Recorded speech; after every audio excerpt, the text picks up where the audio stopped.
3000 साल पहले एक बहुत ही डेडली वबा ने पूरी दुनिया के ऊपर अपना कब्जा जमा लिया था, जिसकी वजह से 500 मिलियन लोग इस बीमारी की जद में आए और अपनी जिंदगी से हाथ धो बैठे।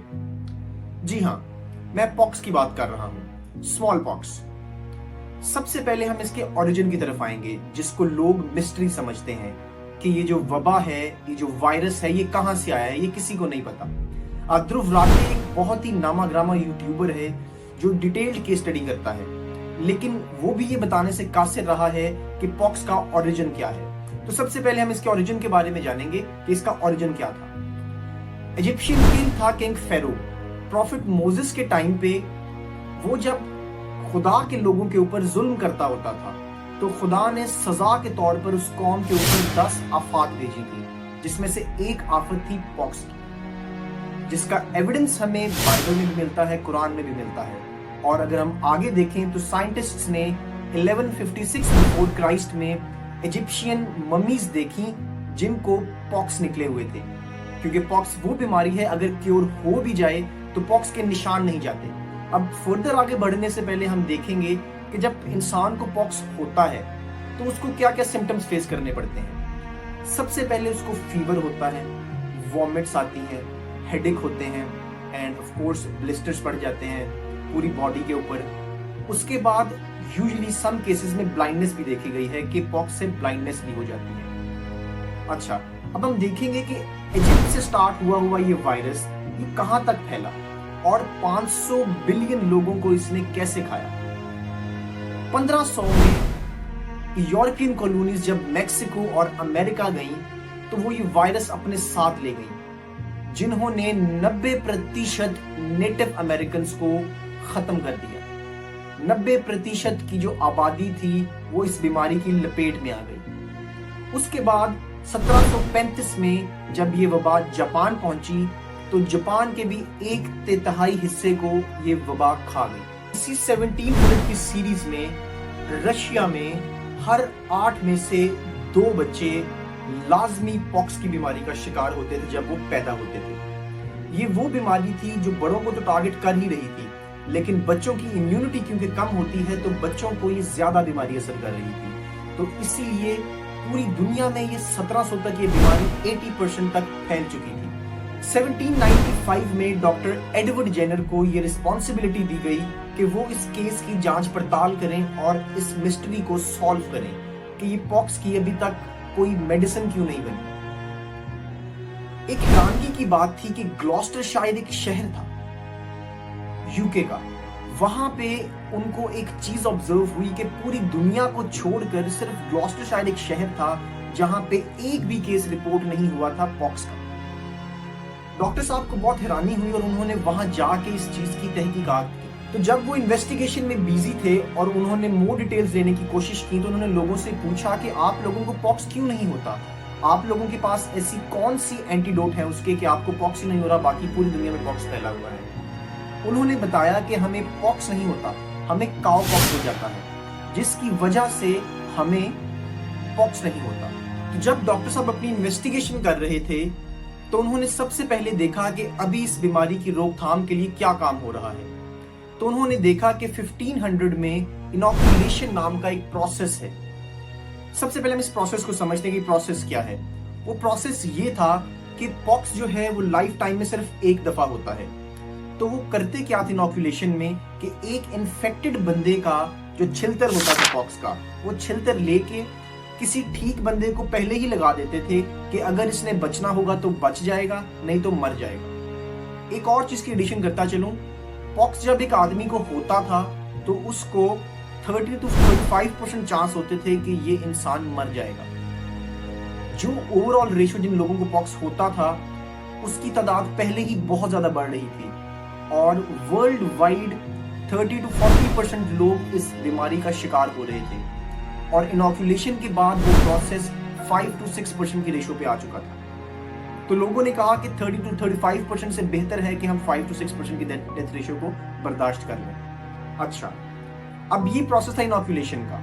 अब हम थोड़ी सी इसकी फैमिली को समझेंगे कि ये स्मॉल पॉक्स, पॉक्स ये क्या चीजें हैं। बेसिकली ऑर्थोपॉक्स एक वायरस है मेजर जिसकी ये सारी ब्रांचेस हैं। कौन कौन सी? स्मॉल पॉक्स हो गया, जिसको पॉक्स भी कहते हैं, काउ पॉक्स हो गया, चिकन पॉक्स हो गया, मॉन्की पॉक्स हो गया। ये सारी की सारी ऑर्थोपॉक्स की टाइप में ही आती है। तो डॉक्टर एडवर्ड जेनर ने उनसे जाना कि जो काउ पॉक्स है उसके सिम्टम्स कितने माइल्ड हैं और उसमें डेथ रेशियो कितना है।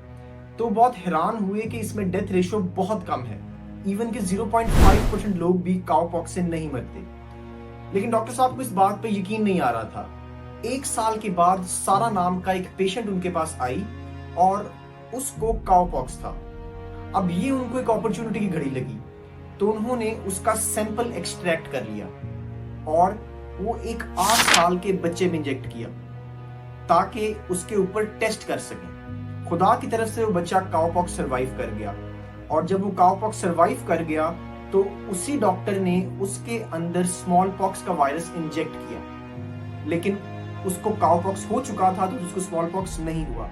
तो डॉक्टर साहब को ये एक बहुत ही बड़ा क्लू मिल गया कि हम पॉक्स से कैसे बच सकते हैं। तो डॉक्टर साहब ने अब काउ पॉक्स वायरस को फैलाने की तरकीबें सोचना शुरू कर दी और उन्होंने 3 मेथड्स देखे।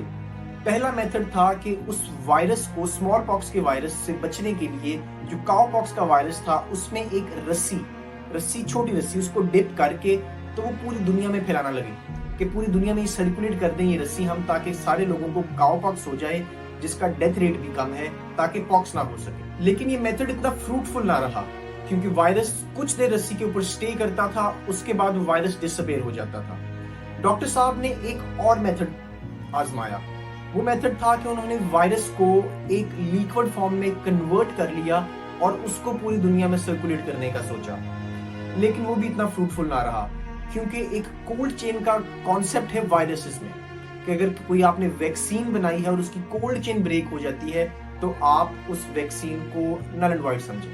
वो कॉन्सेप्ट क्या है? वो कॉन्सेप्ट समझते हैं हम। वो कॉन्सेप्ट ये है कि वैक्सीन ठंडी होती है जब बनती है, अगर वो गर्म हो के आप उसको दोबारा कोल्ड करेंगे तो वायरस का वो असर खत्म हो जाएगा, जैसा उसके साथ हुआ। तो ये मेथड भी एक तरह से खत्म हो गया। उसके बाद तीसरा और एक बहुत ही हैरानकुन तरीका उन्होंने आजमाया कि उन्होंने बच्चों को इंजेक्ट किया काउ पॉक्स से और उन बच्चों को थ्रू शिप्स पूरी दुनिया में घुमाया। डॉक्टर एडवर्ड जेनर ने 1800 तक ये vaccine Canada side, US side तक पहुंचा दी और 1802 में हमारे देश यानी सब कॉन्टिनेंट में ये वैक्सीन पहुंची। लेकिन पूरी दुनिया में ये वैक्सीन कंट्रोल हो चुकी थी। ये जो वायरस था ये पूरी दुनिया में फैलने से रुक चुका था, एक्सेप्ट सब कॉन्टिनेंट के। सब कॉन्टिनेंट के लोग पहले ही बहुत ज्यादा गरीब थे, इतनी एडवांसमेंट भी नहीं थी, तो वहां पे वैक्सीन होने के बावजूद भी इतनी रोकथाम नहीं हो रही थी इस वायरस की। 80% से ज्यादा कैजुअलिटीज सिर्फ सब कॉन्टिनेंट से रिपोर्ट हो रही थी WHO के पास, सिर्फ सब कॉन्टिनेंट से। तो उसका इलाज क्या निकला? उसका इलाज ये निकला कि उन्होंने स्पेशल कंटेनर्स में, ताकि कोल्ड चेन वैक्सीन की खराब ना हो, उन्होंने स्पेशल सब कॉन्टिनेंट के लिए वैक्सीन बनाई और वो वैक्सीन आज तक हमें लगती है। आपने देखा होगा अक्सर शोल्डर के नाम एक सर्कल सा निशान होता है, वो निशान है पॉक्स की वैक्सीनेशन का। तो इस तरह से पॉक्स का सफाया होता गया दुनिया से और 1977 में सोमालिया नाम के एक मुल्क में आखिरी केस रिपोर्ट हुआ पॉक्स का। उसके बाद कोई केस रिपोर्ट नहीं हुआ पॉक्स का। एक्सीडेंटली जब वो प्रिजर्व कर रहे थे पॉक्स को तो 1978 में एक लैब अटेंडेंट में डॉक्टर थे, उनको ये वायरस हो गया और वो लास्ट कैजुअलिटी। 26 अक्टूबर 1979 को WHO ने ये अनाउंस कर दिया कि ऑफिशियली एक भी केस नहीं है पूरी दुनिया में पॉक्स का और दुनिया एक पॉक्स फ्री स्टेट। एक बहुत इंटरेस्टिंग बात इसके साथ मैं आपको बताता चलूं, दुनिया की पहली वैक्सीन। डॉक्टर एडवर्ड जेनर ने वैक्सीनेशन का लफ्ज कहां से डिराइव किया? बेसिकली एक लैटिन लफ्ज है जिसका मतलब है वैका। वैका का मतलब है काउ, क्योंकि ये वायरस जो उन्होंने वैक्सीन बनाई वो काउ पॉक्स से थी, तो इसलिए उन्होंने इसका नाम ही वैक्सीनेशन रखा। इस टाइम स्मॉल पॉक्स का पूरी दुनिया से सफाया हो चुका है और एक भी केस स्मॉल पॉक्स का रिपोर्ट नहीं हुआ आफ्टर दैट। लेकिन छोटी फॉर्म्स में ऑर्थोपॉक्स वायरस अभी भी मौजूद है, जैसे कि चिकन पॉक्स हो गया। माइल्ड से उसके भी बिल्कुल सिम्टम्स हैं और थोड़ी देर के बाद वो डिसॉल्व हो जाता है, लेकिन सम केसेस में वो भी निशान छोड़ जाता है, लेकिन इतने गंदे निशान नहीं होते जितने स्मॉल पॉक्स के निशान होते थे। अब 2 रिसर्च लैब्स में अभी भी इस वायरस के रेजिडुअल पड़े हुए हैं, एक रशिया में है और एक यूएसए में है। यूएसए की लैब का नाम है Center for Disease Control and Prevention और जो रशिया में है वो है Russian State Research Center of Virology and Biotechnology. इन दोनों जगहों पे अभी भी स्मॉल पॉक्स का वायरस मौजूद है और उन्होंने प्रिजर्व किया हुआ है। आई होप सो कि आपको मेरी वीडियो पसंद आई होगी। मजीद इस तरह की इंफॉर्मेटिव वीडियोस देखने के लिए मेरा यूट्यूब चैनल सब्सक्राइब कर लें, लाइक और कमेंट जरूर कीजिएगा और शेयर भी। Thank you.